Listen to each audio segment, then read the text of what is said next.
how did you end up on this trip? Because I don't know how to say no, and I'm a complete and utter prostitute for science. Why do you think we invited you on this trip? Because from what I understand of what you do, you're a sort of globe-trotting bunch of privileged but talented skiers who've probably got a bit of a guilty conscience about the amount of air miles and carbon footprint or something.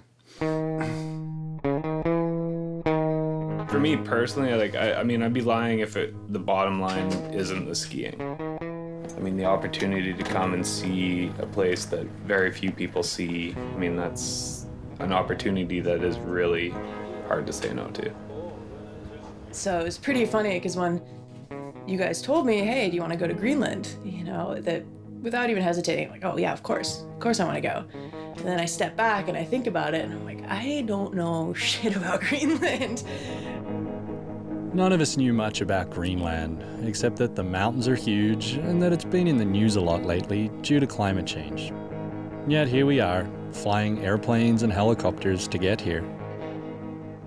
Kaylin and Chris you've already met, but then there's Simon Thompson, a newly minted ski guide and our base camp manager, Pierre Muller, a mountain guide and doctor with 3 Greenland expeditions under his belt, Mike Douglas, a professional skier turned filmmaker, photographer Bruno Long, who almost missed the trip due to a recent family tragedy, and myself. I'm Anthony. We landed here in Tassilak on the east coast, hoping to be the first to ski Mount Forel, the second highest peak in Greenland.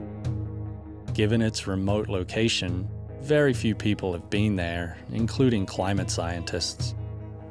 With the logistics in place, we look to offset some of our guilt by bringing a scientist, which is how we came up with Alun.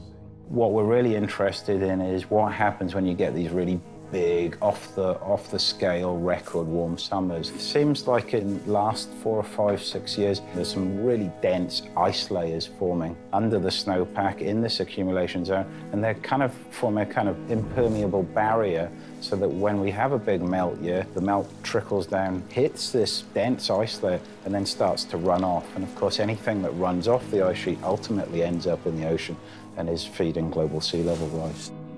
In order to determine whether these ice layers exist, Alun planned to drill 2 or 3 ice cores near Mount Forel.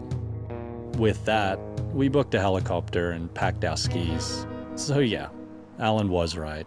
But is that so bad? Dum bum bum ba ba dum bum. Dum dum dum ba ba dum.